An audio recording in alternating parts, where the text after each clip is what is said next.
What's going on, everybody? It's your boy Mike Robinson, and this is another episode of Let's Take a Walk. I hope everybody had a great week. I definitely had a great week, and I am so happy that we all made it back here together to this point together.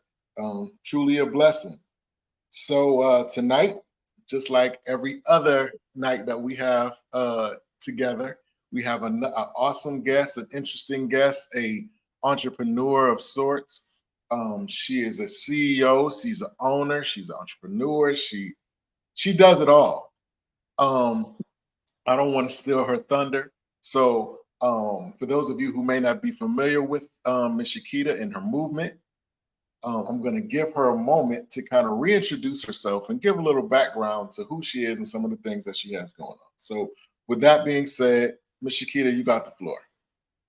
Hello, everyone. I am Shakita. I am the owner of Pretty Delicious Desserts. I've been baking for over 20 years now. I started this business around 2018, 2019. Being a business owner was not one of my goals, but there was a demand for the products that I was making or the baked goods that I was making. So I decided to turn it into a business then. Um, as far as right now, I'm trying to do community events and go out into the community and, make Pretty Delicious more recognizable and a household name. Um, I have some things in the works for the future because baking is not the only interest I have, but right now it is my main focus. So I'm just taking it one day at a time, and eventually I hope it grows into other endeavors in the near future. Absolutely. So, Miss Shakita, so you're in the dessert game, huh? Yes, So, currently in the dessert game, cakes, cookies, all kinds of desserts. Just whatever anyone asks for is what I make. that is amazing. This is one of my favorite subjects, sweets. So, let's start from the beginning. Like, when did you when did you start baking? Like, when did you start creating, desserts and cakes and things, even before, you started going into business for yourself? Like, what's the beginning? What's the story? Well, I will say that the my desire to do it or the enjoyment that I get out of it, I got from my dad. Growing up, he loved to cook and he loved to bake. So he and I watched a lot of cooking shows and mainly cooking shows with him. Different chefs that had cooking shows at the time, like Julia Childs. So I grew up Wolfgang Puck watching the shows with him, and I could tell that it inspired him to get into the kitchen and kind of make different entrees than what we were used to growing up. Um, but he never really teach me anything that he knew. He kind of kept it to himself. I would say around 2004 is when I started baking, and it just came from, when you're invited to a party, whether it be a birthday, a cookout, or something. It's known, it should be, that you don't go empty-handed. So desserts was my thing, and so at every event or party that I was invited to, I would make a baked good or two and take it. And it just kind of grew from there. And I would take them to work for some of my coworkers that had birthdays or anything like that, potlucks. That was the thing that I would do. So Mhm. it got to a point where individuals that didn't know me would ask me to make something and ask me how much I would charge. So that's kind of where it kind of cultivated into an actual business. Wow. Okay. So initially, when you felt like what was your initial reaction to somebody saying, "Hey, you should do this full time. Like, this is you're really good at this." Like, what was your initial reaction? Like, were you My like, initial reaction was, I think when people started to talk to me and say I should turn it into a business, was no. "Wow, I had no. desire to be a business owner. I felt like the thought of it was intimidating to me.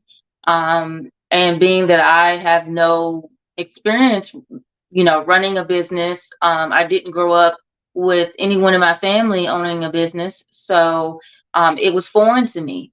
And so, I just had no desire because I did not know what it entailed to run a business or to operate a business or anything like that. So it was just absolutely no. Wow, that's an interest. You know what? You brought up an interesting point because I tell people all the time. Growing up, I was never taught that I could own my own anything. Like, you know Hmm. what I'm saying? Like creating something that people would actually consume and create a demand for something that I did. You know what I'm saying? I was never taught to be a producer, only a consumer.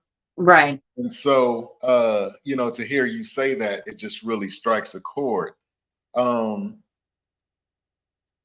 so once you made that decision to go forth, um, what was that like? Like what now that you're in it, now that you've been doing it for quite a while, like do you how do you feel? Like do you feel victorious? Do you feel like what how do you feel? Um, I have my good and my bad days. It's definitely been a struggle because I'm learning as I go. Um, I really feel like I didn't have the confidence in myself at the very beginning, or before I started the business, and that's kind of growing, from day to day. Um, I definitely think to be a business owner and to start a business from scratch and not have that background, you definitely have to be strong, and you have to take the good with the bad. You have to have a positive attitude. So um, I enjoy what I do regardless if I had a baking business or not. I enjoy cooking. I enjoy baking.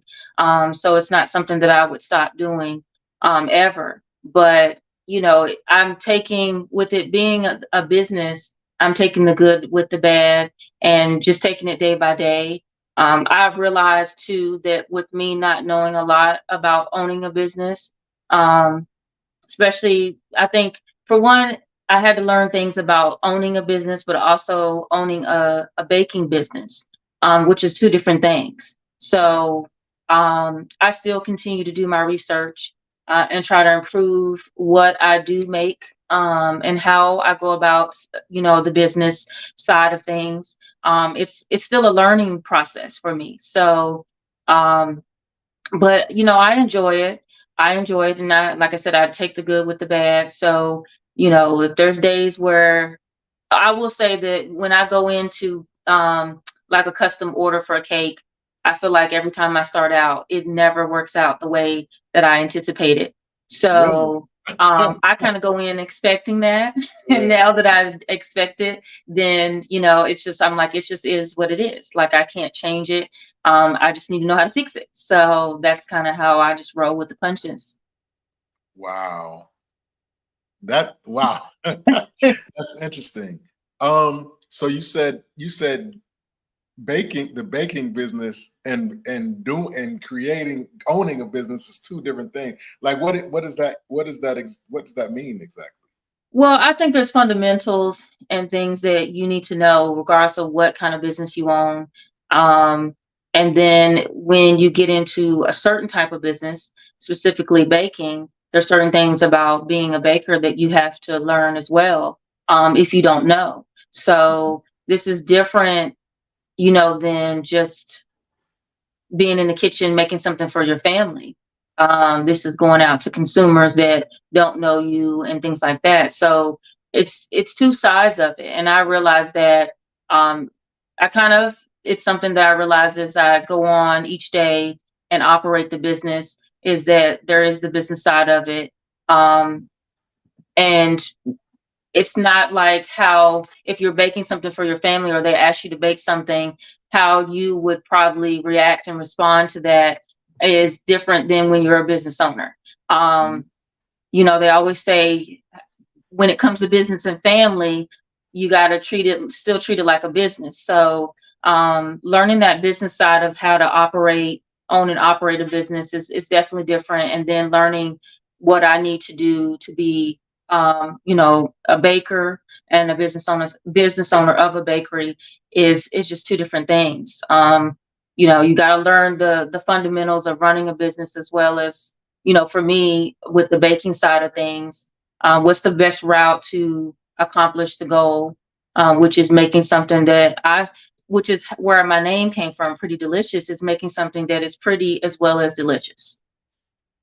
Okay, that's the one thing that's really interesting is that we have all said it at one time or another. I don't eat everybody cooking. You know what I'm saying? I don't just you know. So how much of a how much of a challenge is that for you? Like, is that what's the biggest challenge in this game? Because like I said, you have people who have certain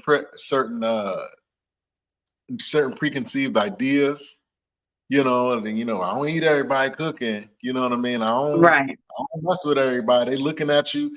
Are her hands clean? Does she keep a clean house? you know, that whole thing. So what's the biggest challenge when engaging a potential client? Well, I would say that um, I think I feel like COVID changed a lot. And I will say that business became better for me during COVID, when COVID hit in Really? 2020. Really? Um, I feel like prior to COVID, that was kind of a lot of or majority of people's thoughts is, I don't eat everybody's cooking. I don't know where their hands been. I don't know if they've had, you know, yeah, I don't know if their stuff is clean. I don't know if their house is clean and stuff like that. So um, I feel like things have changed drastically since COVID hit. And I feel like people now, they eat with their eyes. So I That's feel right. like being in the cooking industry and baking industry, and when you post what you make, people have this desire where they want it, based on how it looks. So, regardless of who made it and where it came from. So, I definitely think that kind of trend is dying down, to where not a lot of folks, you know, they're okay because it looked good. So, um, that's I don't know if I feel like that's a challenge. That's the biggest challenge for me. I think the biggest challenge for me is, for one, I feel like in Hampton Roads there is a lot of home bakers, and they do phenomenal jobs in what they make. Um, Mhm. so it's kind of getting saturated. I do feel like there's customers out there for every baker in this industry, where we don't necessarily have to compete, but that is a challenge. And also, I do hear from a lot of business owners when I go out to do vending events. A lot of small business owners talk about not getting the support. And I kind of feel that way too. Honestly, I do feel like that's my biggest challenge, is getting the support of people in the Hampton Roads area. I do feel like if I was to take my business to another state, it would probably be more successful for me. Wow. So, I've had that discussion. I do have a friend, she helps me out when I go out to the vending events. Shout out to Toya. So we've had that conversation. Would I consider taking this business outside of Virginia? And the answer is absolutely yes. So, Wow. You know what? And it's funny that you mentioned that, because I was just having a conversation with one of my guests recently. And it seems like that's true in every um genre of business. You know yes, what I mean? Like, when the people that you would most expect to support you are the ones that are hardest to cater to. You have right. to you have to literally, like you said, you have to literally go away get validated, and then come back. Come back. Right. You know, that's really, really wow. I didn't. Yeah, I've heard it a lot. I've heard it a lot, and I don't really understand what is causing that or what the thought process is behind being that way. Um, I don't know. But I was approached by someone about opening up a bakery in Minnesota and one of the malls out there. And at first it kind of surprised me, but that they were reaching out. But I thought about it and I said it's just something that is not, I guess now that I've decided to take this on as a business, it's not intimidating. I just take it, everything that comes in. I definitely have to think about whether or not it's going to be beneficial to the business or not. Um, and that is just something I wouldn't say that I would completely take the business outside of Virginia and not have anything here, but still have a foundation here, but also take it outside of the area and maybe open up a bakery somewhere else. I honestly I have no desire to open up a brick and mortar, but maybe it would be beneficial in another state if I was to do so. Here, I don't see it being beneficial. Wow, that's very that's alarming. That's kind of alarming. Wow, I don't even know what to say to that. I really don't even know what to say to that.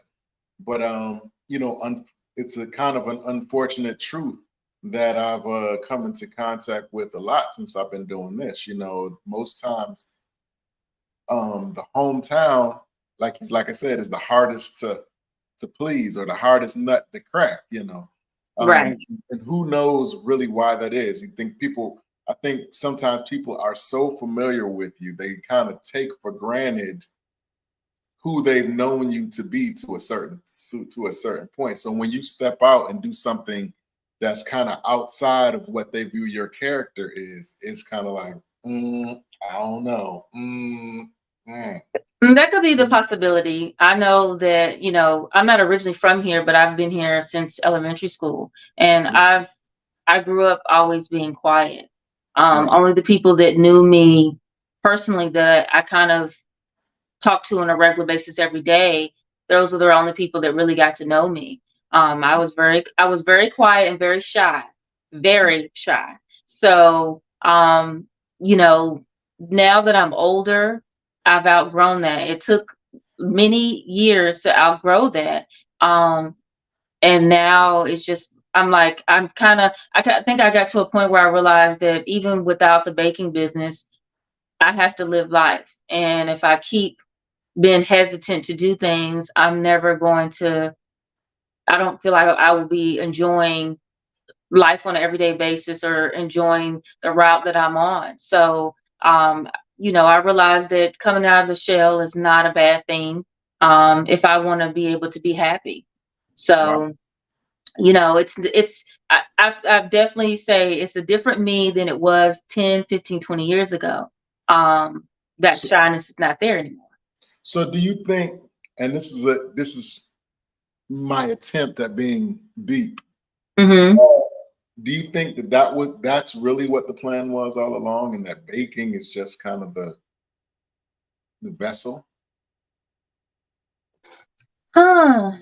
I don't I don't know if baking, like, it's Or I never sat back and thought about, like, why or what caused me to, I don't know, even get into where I'm baking so much and it became a thing that I did, or made into a business. I don't know. I never really thought about, like, what path that is supposed to be for me, or um if that was the path that was set out for me to take.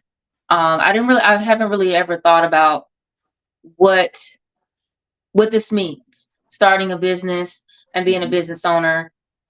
Yeah, I've never really thought about it. Yeah, it's always interesting to me because what happens is that we do a thing well, right? There's something Hmm. that we all do well, right? And for however many years, for however long time, we do that thing, and we till we master that thing, right? But in the process of following that, because we do it well, we kind of take for granted that maybe that's the ultimate goal. But in the midst of the process, a funny thing happens. You know what I'm saying? You start to pick up other skills in order to maintain what you're actually, doing, what to maintain what you actually do well, if that makes Right. sense. So, in the midst of that, you became a business owner. So in order to be a business owner, you had to learn the criteria to be a business owner. You know what I'm saying? And Right. then not to mention, you had to market yourself, you had to network yourself, you had to do these vendor events, you had to do all these, different things where you're rubbing elbows with which is, I can't even talk, which is so outside of your character. You know what I'm saying? Yes. These are Yeah. things that are so out of your character, but now have become old hat. And what you don't, I think sometimes what we don't realize is that those are the things that's really the journey. Like the things that we do well are sometimes is just a vessel to get us there. Like how we start that isn't always how we finish. You get what I'm saying? Yeah. Yeah, I So definitely agree because I feel like since Lee's been in high school, that my interest and things that I enjoy doing then, it's transitioned. I feel like there was this time period where, you know, I before I even really got into baking, I was now I would say since 2004, I've always baked off and on for, gatherings and things like that. But it was just something I did just because I didn't want to go to any functions empty-handed. But mhm, I went through a time where I like to paint. And that's what I would spend my free time doing is painting. mhm, And it's weird how that came about is because I moved somewhere and I didn't want blank walls. I didn't want to pay $1,000 for artwork. I said, so let me see if I can do it myself. And once I started doing it, I enjoyed it. It was fun to me. I didn't feel like it was like work. So I would just get into painting and spend hours doing so. And then I got into cooking where I enjoyed experimenting and trying different meals. I even did the Blue Apron for a while because it took me out of the comfort zone of what I grew up eating, mhm. and I enjoyed that. So, looking up recipes and trying to create that recipe became something that it became something enjoyable, like a hobby to me. Um, and then baking came along. So I haven't painted since. Um, the cooking, I cook because I have to cook for myself, but Right. I couldn't get into it like I used to. So baking kind of consumes my time now. So it's kind of like I don't know what's next on the journey, where the baking business or baking, where that's going to lead to. But I still hope that it's a forward movement to where I'm doing something to better myself and hopefully I'm able to help others. So I'm hoping that that's the journey that this takes me on. Wow. Yeah, that it's always interesting. It's always interesting to hear, people's journey. Where are you from originally? I'm originally from Kentucky. Okay, okay. Louisville or No, from Bowling Green. okay, okay. Everybody always asks Louisville. Because that's the only one we I have a know. real one. I actually was in the military and I did my basic training at Fort Knox. Okay. So yeah, I'm somewhat familiar with the area somewhat. But yeah, so pretty delicious desserts. Yes. If you had to name one thing, and you kind of touched on it throughout this interview already, but if you could name the most prominent thing that you learned about yourself that you didn't really know about yourself prior to, what would you say that that thing was? If that you, what's the most prominent thing that you learned about yourself that you I would definitely say my inner strength to deal with, you know, the negative stuff that comes with being a business owner or being a baker. You are going to have customers that are not satisfied or unhappy. You're going to have business things that you do that are not successful. I don't think I really knew my strength in handling that. Um, but it's always been something that, like, that's what I kind of worried about at the very beginning. There was so I think I was when I had to I weigh the pros and cons of if I should turn this into an actual business, was dealing with the negativity, or dealing with if there was an unhappy customer or something like that. How would I go about handling that? And did I have the strength to get through it? Um, and I had to realize I think that's just the growing pains of owning a business, regardless of what kind of business it is. I've had bad experiences at restaurants. Um, and they've recovered and been okay. So I knew that, it's just something that you have to deal with, and how you handle it is important. So I had to make sure that I was handling it in the appropriate way. If I was the one in the wrong, then I don't have no problem apologizing for it and making it right. Um, and those experiences that I've haven't gotten from some of the restaurants that are large companies that have restaurants in different states all over. I go into one location and it's a bad experience, and do I always get an apology? No. So I do think that's important. I think that's something that I was able to learn from my experiences going out and eating at different restaurants and things like that. um, is how I was treated as a customer, and if I was happy or not. So that has helped me on how to handle having my own business, and how I have to deal with, the public pretty much. mm, So I would say maybe 10, 15 years ago, that would be not, that would definitely not have been the time for me to open a business, because I don't think mentally and emotionally I would be able to handle any negativity that comes with having a business, or just dealing with negative people or people who are unhappy with the product. So I probably would have folded and gave in and said, I can't do this. I'm a different person now, and I realize that I'm not the only one going through those struggles. I think it's just important how I handle it, um, as a business owner and as a baker. Accepting when I'm wrong and apologizing for it. wow, yeah, this is definitely a humbling experience. Um, Going forward, um, and you've said it already, and you've kind of answered all my questions already. But in your personal life, it seems to me that this experience has helped you socially. Hmm. You're socially, as it pertains to dealing with people in your regular outside of what you do in for pretty the dessert business. It seems to have given you a foothold socially on in your personal life. Can you kind of speak a little bit to that? To that? It's definitely helped. It's definitely helped, but I will say that that is still a struggle of mine. Being out in public is still the thing that I'm adjusting to. Mhm. I'm a homebody and I enjoy being at home.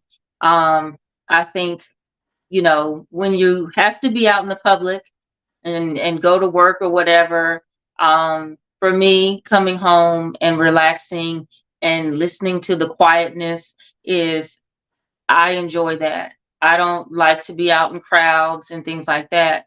So that is still a struggle for me, regardless if I have a business or not, because I enjoy the peace, and not being out. And then when I am out, it is I don't like it to come off like I'm being mean or rude or stuck up.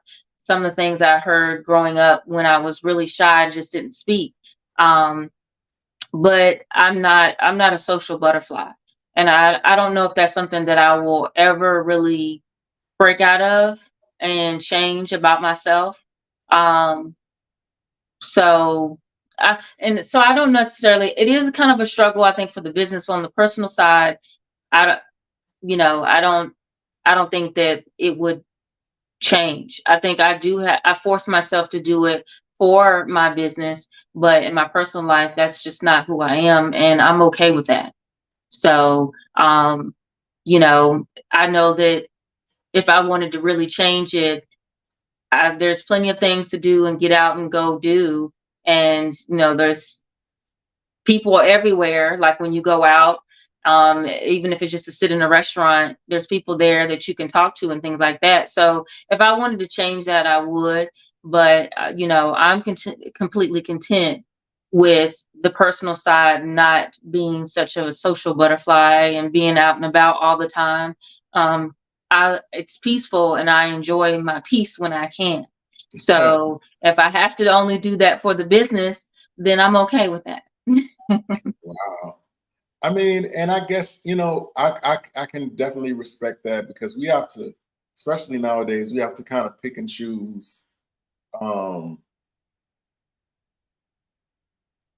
where and why we go certain places and why we do certain things that we do because, like you said, with COVID and all these different things, and you just never know. So I get it. I absolutely get it. Um, Going forth in what you're doing is just I respect it so much, not just because of the genre that you're in, but just for the simple fact, because I think it's just so amazing to be able to create something like in your home, right? And then Hmm. people actually, you take it outside and people actually have a demand for it. Like they think that it's good enough to be sold or consumed. I think that that's so amazing. Like it's still like I do t-shirts, right? And it's still amazing to me that people say, "Hey, I want that t-shirt. Can you make that t-shirt?" It's still and it doesn't get old Right. to me. Yeah. But going forth, what if you could have it your way, how would you see the business being? Like if you could, if Pretty Delicious was could be anything that you wanted it to be at its maximum point, what would it be? What would it look like to you? Um, for Pretty Delicious, I think, my next goal is, I actually want to set up a cheese shed bakery, a tongue twister. But that's kind of the area that I want Pretty Delicious to grow into, and that's what I'm working on next. I am Mhm. considering getting an actual dessert truck. That is something that the shed is more one of the goals that I'm focused on achieving. Once that is set up, then going down the avenue of kind of researching to see if it will be beneficial for the dessert truck as well. If so, if I feel like that's going to be successful, then I would definitely look into that. So that's kind of the area that I would like to see Pretty Delicious grow into. But there's a lot of things that I would love to do that's has nothing really to do even with baking. So I'm kind of hoping that, somewhere down the line that the baking business takes me into you know, another venture that, doing something that I enjoy doing. Oh, like what?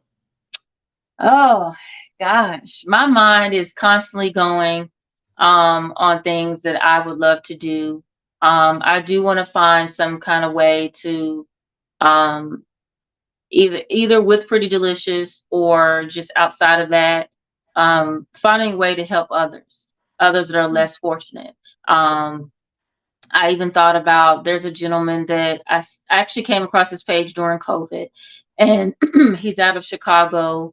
He he had a food truck where he would set up and cook for the homeless, and I thought that was amazing. I've actually even shared some of his posts. I did see that he was trying to get an actual bus and travel from to different states, Mhm. and do that. That would be something that I would, I would love to do. So uh, it's just, my mind is constantly going with things that I would love to accomplish or I would like to do. I don't, because I'm so focused right now on, I don't have, Pretty Delicious is not at the level where I want it to be. So that is what I'm focusing on. But, every now and then an idea will pop in my head of either ways that I can branch off from Pretty Delicious and offer different things, or it opened the door for another business venture that's outside of me baking. Um, I do worry that sometimes, like, what if I get to a point where I'm tired of baking, what would I do next? Mhm. And I think that that'll always be in the back of my mind, is if I ever get to a point where either physically I'm not able or I just get burnt out, I need to figure out something else, or I need to have something else that I want to do or enjoy doing, that maybe I can turn into a business as well. Wow. S- So I have a twofold question. Okay, so Pretty Delicious. Um, is there a team, or am I looking at Pretty Delicious? Um, as far as with the baking, I do all of that myself. As Okay. I mentioned, my friend Toya, she helps out. Whether it's, I need her help packaging or just assisting me at the vendor events. So it's either just myself. Normally I do this. She's not a baker. So that's not her thing. And I totally get it. It's not everybody's thing. So I do all of the baking. But if it ever comes to like packaging, or assisting at vendor events, then she is my road dog for that. So um, pretty much, Okay. I'm the baker. So the second part of that question is, okay, with you being a creative, because you Hmm. you clearly are, how hard is it to navigate the creative part and the business part? That Um, is very difficult. so That is very difficult. because you're trying to be creative, you know, however, you want to do good business. And what I mean by good business is business that is not only serving the public, but also financially beneficial to you, to the point where you're not hustling backwards, Right. as they say. So what's that challenge? How big of a challenge is that, dealing with the creative part and the business part? That is a huge challenge. And there's so many ways I can go with this answer. Because like, it's kind of, back in the day when, like, a lot of the chefs, they stayed in the background in the kitchen, so you didn't see them. Now I think the trend and the demand is going for them to be out in the forefront, and that's kind of where the challenges comes with baking, is because I have to be in the kitchen baking, but I have to be out in the forefront as well. So there's that challenge. um as far as financially with the business, it's, the challenge there is, I follow so many different bakers and they give advice on pricing. Mhm. Pricing to me seems to be, a lot of like home bakers, a big challenge for them.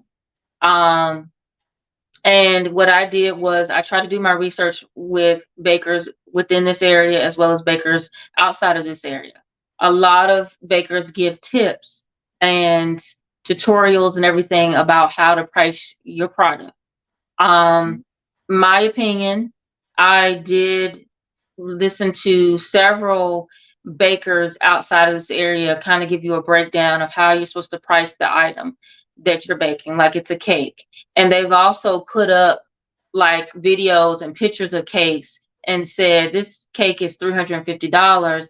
Let me explain to you why. I don't agree with their process or technique of how they bake, how they price cakes. Because I do think, and I on there, I get it from a business perspective why they would say a 3 or 4 tier 6-inch cake should be $350. I get it. Based on their pricing, it would be that high. The challenge is in this area, that's not feasible for a lot of people to pay that much for a cake that small. So it does bring that challenge of, do I want to set my prices that high, or do I want to accommodate, be a little bit more accommodating to people's pockets? In a certain way, it kind of would hurt me, and not be beneficial to me to not price my baked goods at a certain pricing, because I will be coming out of pocket more so than receiving. So I do think that that is a big challenge. I know that I'm not the only one that struggles with that, um, because the way that their process of pricing things, it's like, okay, you're really racking up some charges there. So I think that that will always be a big issue and a big challenge for home bakers, is what should they price their goods at? And honestly, it's kind of one of those trial and error things, where you kind of see what your clientele is willing to pay. So that to me will always be one of my challenges. But being the person that has to be the baker, the marketing person, also as well as like, with the packaging and figuring out what's the best packaging to and how I want to serve up my desserts. Those will always be challenges and I'm constantly changing my mind. I There's certain things that I just can't stick to because I may be feeling it one day and the next day I'm not. Like when I do the vendor events, what I take to these events, that menu is always changing because it's going to be based on either what I feel like baking, or what I think would sell well. With the seasons changing, that definitely that's one of the factors that I consider. So to me, I feel like it's just I constantly am changing the way that I do things. And I do realize that I have to divide my time, when I'm not actually baking, like an order or something like that. I have to spend my free time figuring out how I'm going to market, how I'm going to advertise. Um, but it's been a struggle because it's that all of that is time consuming things to do. So keeping up with social media, and I'm not very great at that. So so I'm trying. So, but because I know that's what I need to do. So I put in my effort and try to spend, a percentage of time on each thing, getting it right. Wow. So basically what I hear you're saying is that sometimes the creative part can make it hard for you to function business wise, and vice versa. Yes. Yes, because even like with doing cakes, sometimes I want to be overly creative, because that is something that I've kind of learned about myself as I've gotten older, that I love arts and crafts. I love being creative. I love art. Um, you know, there's so many aspects of the art field that I wanted to get into. And because I can't, then the cakes that I make is kind of how I get to let that out. So, but the challenge is do I want to put the time, energy, and the materials into making the cake look how I want it to look if the customer's not willing to pay the price. Mm, So I have to, sometimes I do have to scale back, because if someone is like, I'm not, can you make this cake, but can you do it in a cost effective way? Then some of the things that I may want to do, I'm not able to do unless I'm willing to come out of pocket myself. right. Okay, so let's like creative, you like creatively, right? Hmm. So I'm talking about your menu at this point. So what does your menu consist of? Does it consist of strictly or mainly traditional desserts, or like you said, creatively, do you come up with, you know, uh, original desserts creations and put them on your menu too? So like, I don't know. Having a menu has always been a challenge for me, Okay. because I never want it to be like this one sided or one faceted baker. Mhm. Um, I wanted to be able to do multiple things, whether it's custom cakes, whether it's your traditional homemade, grandma type of cakes, whether it be cookies, cupcakes. I wanted to, I didn't want to limit myself. But as time has gone past, and with my past experiences, as this business thing and baking thing is I'm learning as I go. I realized that Mhm. that was not, I was burning myself out, and it wasn't beneficial for me to just, you know like, at one point I think I had like 7 menus. So, Wow. Wow. because I didn't narrow it down. And it's funny, because there's a baker that I follow, and she does give a lot of insight. And she actually put up a post about that. And I replied to her and I said, that is my issue. I'm all over the place with that menu. So she was like, well, good luck. She's like, I'm glad I was able to be a help. And she's like, I can't wait to see what you do. Because I realized, I was like, I have to narrow this down. I can't list. I had a lot of customers that would ask me, well, where's your menu? But being that I don't want people to look at a menu and think that that's all I can make. And that's where the struggle comes in. Mhm. Um, so it's kind of hard to put a menu together when I am willing, if someone wants cookies, I'm willing to make cookies. If they want a custom cake, I'm willing to make a custom cake. I'm like, how do I advertise all of that on a menu and put it? And honestly, with the pricing, I don't really like to, like with the basic homemade cakes. Somebody wants a German chocolate cake, a red velvet cake, I can easily do pricing for those. The pound cakes that I make, I can easily price those, um because the price won't vary that much, unless they're trying to add on like the nuts and things like that. But with custom cakes, it will never, and I don't think any customer should ever think that they will ever get a set price for a custom cake. Mhm. Those will vary based on the details that you add to it. So whether it be, if you want filling in between the cake, if you want certain type of toppers, or, specific sprinkles or something like that, Right. those things add on. So, um, really the only thing that I could price or create a menu for is just the regular, if somebody just wanted a yellow cake or chocolate cake or a pound cake or something like that. Cookies may be easy, cupcakes may be easy, as long as they're not customized. Those things are easy to make menus for, but when you start getting into customization, it's never good for a baker to put out a price list. And what I've seen is a lot of bakers will start and say, this is the minimum. This is where the base is, but don't think that that's going to be your actual price when, at the end of it, once you tell the baker all the things that you want. Right. So a menu has been very challenging for me, because it's just, I just don't want anyone to look at my menu and say, oh, well, that's all she does. Well, no, that's not. I've done the candied fruit.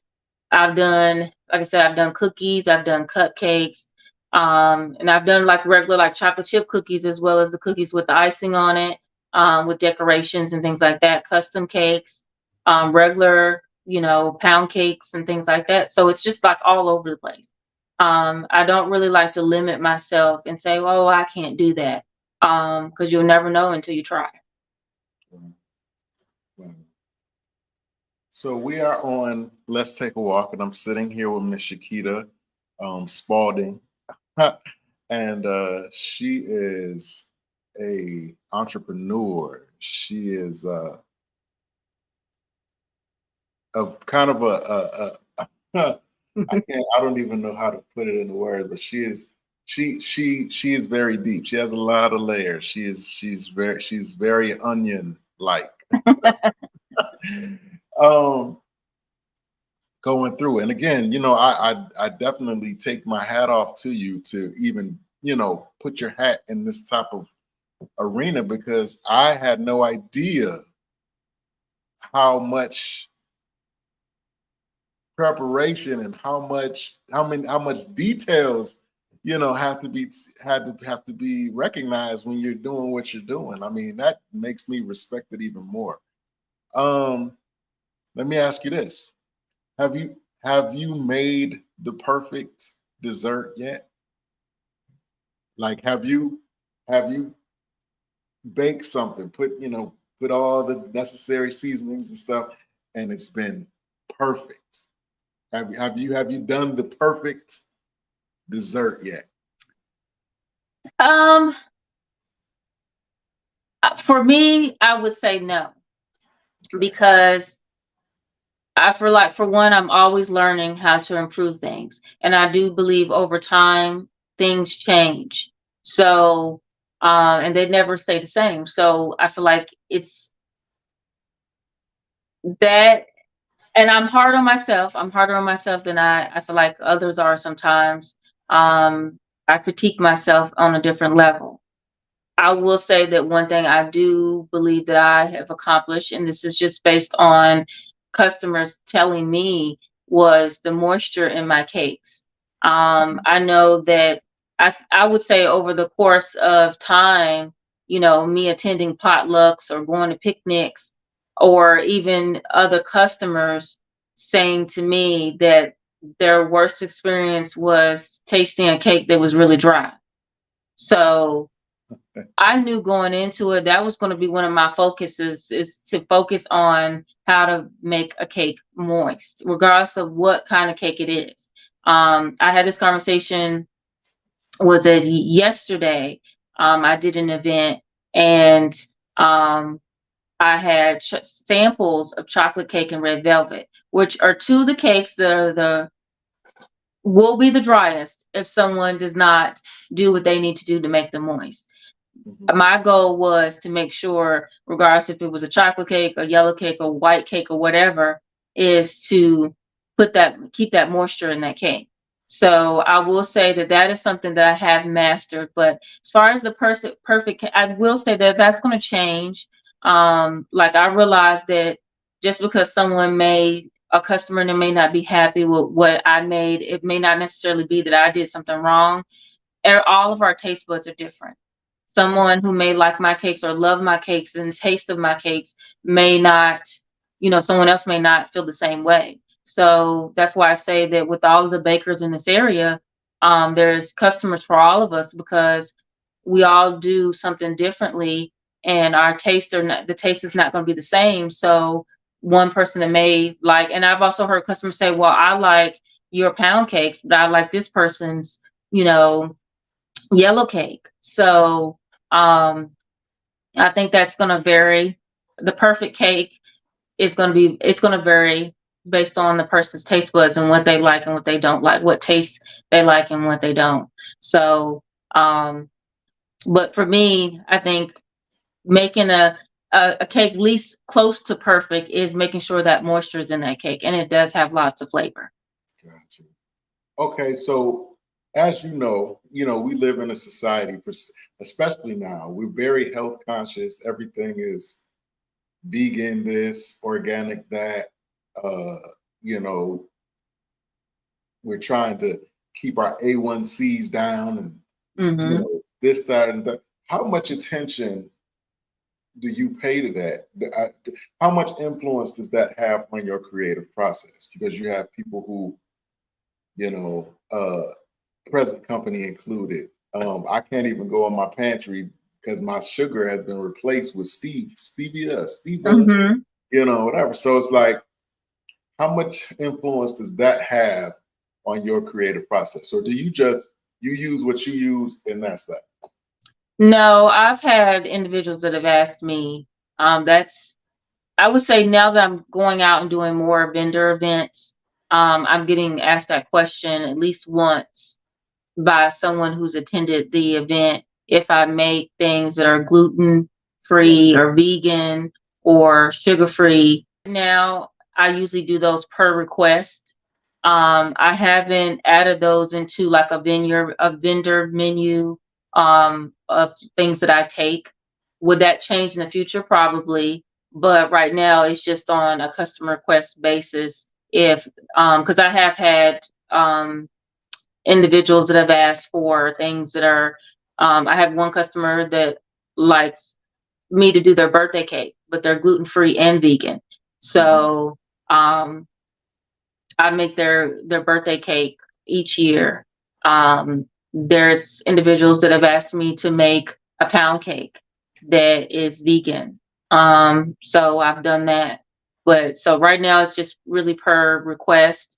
I think because I am getting the feedback from customers that attend the vending events, at least once, if I can provide something that is sugar free or gluten free or vegan, so I may add some of those things to the events going forward. But right now, it's not, my main customer, when they have a sweet tooth, they just want to satisfy that sweet tooth. So they're fine with what I do make. Um, so it's just, I guess it's becoming more and more of a request. Is and honestly, had I not got the customer feedback or go to these events where I'm kind of learning what customers want, then I would have never really thought to do those things. Yeah, I mean, we live, as I said, we live in a society where nothing seems to be good for you. Like we're gonna have air plates in a minute. We just gonna be able to eat air. Like Right. nothing's gonna be good. But going forward in your personal experience, what would you say is the biggest misconception that people have about you? Oh, honestly, I don't know. I feel like I would need to get more feedback from individuals that know me. Mhm. um, to be able to answer that question completely or honestly. So, and I don't really get that. But I will say that I feel like, I'm a good person. I have compassion for other individuals. Um, I try to, be accommodating with the business. And on the personal side, I don't want anybody to think that I'm a mean person or I lack compassion or I'm not respectful. That is how I was raised. So that's how I am once you get to know me. And I don't open up to everyone. That to me is a gift to give. But I don't, I don't know. I really don't get that feedback enough to know if there's something about me that people feel I need to change or um, anything negative on the negative side. I've never really, besides mostly people just say you're quiet. So that's kind of what I get. And I know that and I've accepted that about myself. Um, I don't really open up to a lot of individuals unless they get to know me on a personal level. And, you know, I'm okay with that. So, Okay. Well, this is the last official question that I have for you. Um, it's a question that I ask every single guest that comes on. So I want you to take a moment to think about it. I'm going to ask it and you take a moment, think about it, and give me the most honest and transparent answer that you can give me. Okay. okay. The question is this: what would have to happen in your life if it has not happened already for you to consider your life a success? What does success look like for you? Well, for the first part of that question, um, I don't think anything particular has to happen in my life for me to feel successful. I think as long as I'm doing things that I feel like are positive, or in some kind of way helping another individual, then I'm fulfilled. So there's nothing in particular that I feel like has to happen for me to feel successful. Just long as I stay on a path of being a positive person, being a good person, being genuine, um, I'm happy and content with that. So for as far as the second part, um, I don't know. I feel like success is like internal. I feel like personally, if I feel like I've accomplished things that I wanted to accomplish, then I feel successful. So it to me, it's not a monetary thing. It's not a materialistic thing. It's something within that you have to feel that you've accomplished something, um, or that I have to feel like I've accomplished something. I have to set a goal and attempt to accomplish it. And once I get through that, then that makes me feel successful. Honestly, I feel like the the level of success that I have for myself, I don't know if I will ever accomplish in my lifetime because I'm always setting goals and trying to achieve them. Maybe one day that'll change, but for now, it's so many things that I would like to achieve, so many goals that I've set for myself, so many things that I want to do. So I feel like that outweighs my lifespan. So, but as long as I keep moving forward, and not stay stagnant or moving backwards, then I feel like I've done what I needed to do. So, um, that to me is what success looks like, is just, setting goals and accomplishing them. So, and I feel like I'm on that path and I want to continue on that path. Okay, that's absolutely amazing. um, if somebody was watching this podcast and they might have heard something, or maybe they want to try to get your services for an event or whatever have you, how could they get in touch with you? Most of the time, it's through my Pretty Delicious Desserts Facebook page or my Pretty Delicious Instagram page. Most of my customers just reach out to me, they inbox me through there. If we do need to talk, I do have my phone number listed, my business phone number listed on those websites, or those pages, so that way they can call if it's something, a custom cake that's more detailed. But usually, for the most part, I always tell customers just inbox me, and I'll reply and respond. Is try to do that within 24 hours, so that way we can get the ball rolling and meet that deadline. Awesome, awesome, awesome. Well, I would like to thank you for taking the time to come on to the podcast and highlight what you've been doing. I that's really the mission of this platform, to give independent business owners, artists, entrepreneurs, you name it, the opportunity and the platform to highlight what they do. You know what I'm saying? Because everybody doesn't have the big company or sponsorships behind them. Right. Some people are, doing it themselves, and Yeah. so yeah, I take my hat off to you for that, and I thank you, for coming on, and I pray that you have much success on everything that you have going forward, even the things that you have not thought of yet. Um, is there anything that you would want to leave with the people that are watching or that will watch the playback? Um, you know, any final words that you want to leave? Um, I don't know. I want to thank everyone that's been supportive. I appreciate the support in any kind of way, and hopefully, this business grows. And I'm always coming up with different ideas and different things to do. So I definitely say stay tuned, because you just never know. Like I said, my mind is always running with things that I want to do, and areas I would like to take Pretty Delicious into. So I definitely say stay tuned, but I do appreciate all the support up until this point. Absolutely. Well, again, Miss Shakita, I thank you so much for coming on the platform.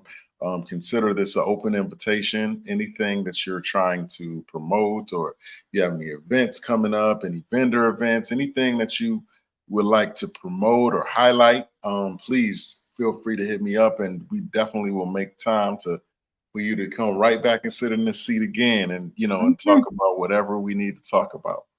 Um, Well, thank you for having me. I really appreciate it. Absolutely. Absolutely. And I hope that this will not be the last time. Um, Definitely not. Absolutely. I look forward to next time.